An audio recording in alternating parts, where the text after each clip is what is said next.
Page 6 now, the Obama-Iran deal. This president wants it so bad he can taste it. Doesn't matter if it would do nothing to stop Iran from obtaining nuclear weapons. Obama just wants a deal. He's the Pat Sajak of international relations. No offense to Pat. Now, Obama is trying to do this without the consent of Congress, even though the Constitution requires that the Senate ratify all treaties. We have made progress in narrowing the gaps, but those gaps still exist. And I would say that over the next month or so, we're going to be able to determine whether or not their system is able to accept what would be an extraordinarily reasonable deal if, in fact, as they say, they are only interested in peaceful nuclear programs. We share the same goal of preventing Iran from getting a nuclear weapon, but we disagree on how to do it. I do not trust inspections with totalitarian regimes. It didn't work with North Korea. They violated it and played a good game of hide and cheat. It didn't work with Iran. They've cheated and bamboozled inspectors. Under the nose of inspectors, they built 2 underground bunkers that they didn't know about, the inspectors didn't know about, and we, the intelligence agencies of the U.S., Israel, Britain, didn't know about for years. There you go. Obama will get his deal by the end of March. Oh, it's going to happen. What then will Israeli Prime Minister Benjamin Netanyahu do? What will Congress do when it's sidestepped by this president once again? The Democrats don't care, but we do. And that's why it was so important to hear from Netanyahu himself, much to the chagrin of Obama's sycophants in Congress. Joining me now, author, speaker, strategic consultant, and Daily Ledger contributor, T.J. O'Hara. T.J., you know, it's unfortunate that the Prime Minister's speech, Netanyahu, became this political lightning rod, but I think it was fortunate on the other end of that lightning bolt that it was very revealing for those of us who were paying attention, some of these politicians, how they reacted to his speech.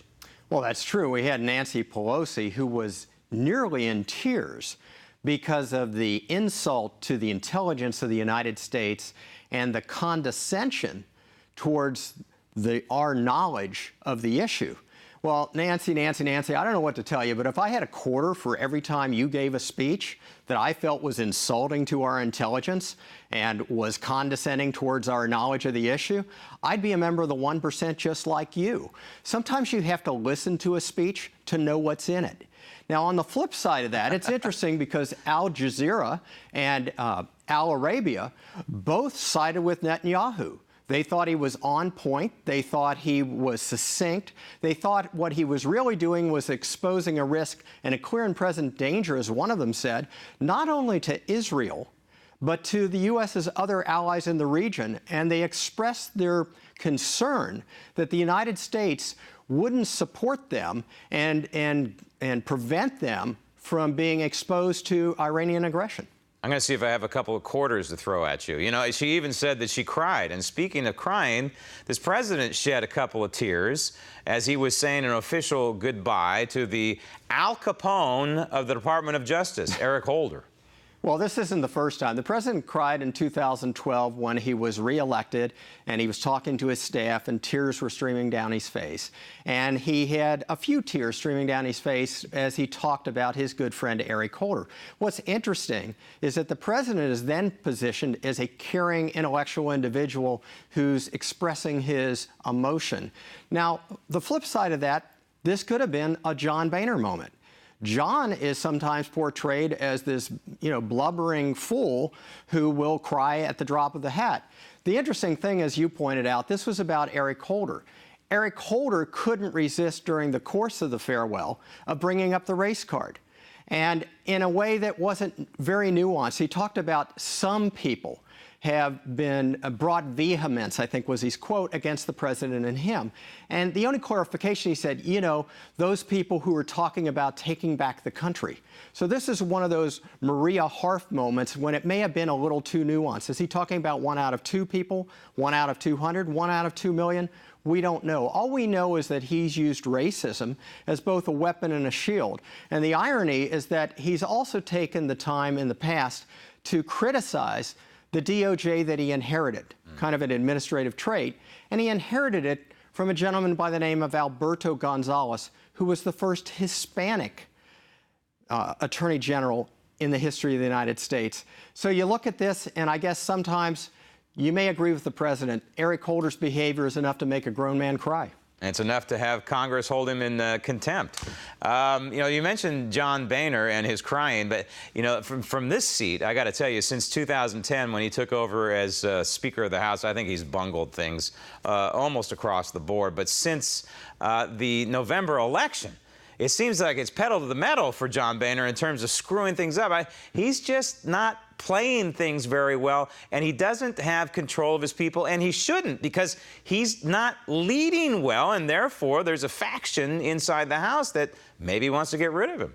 Yeah, there's a new Freedom Caucus that has been formed, a small group of conservatives that are considering sowing the seeds of rebellion to try and push him out.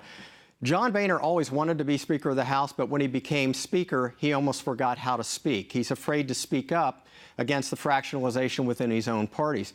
It kind of reminds me, Will Rogers used to use the phrase, I'm not a member of an organized political party, I'm a Democrat. You could almost apply that to the Republicans nowadays, and Boehner doesn't seem to know how to respond to that. But the one thing I would tell him, I wouldn't worry about a coup, because I'm not so sure his party could even organize a picnic.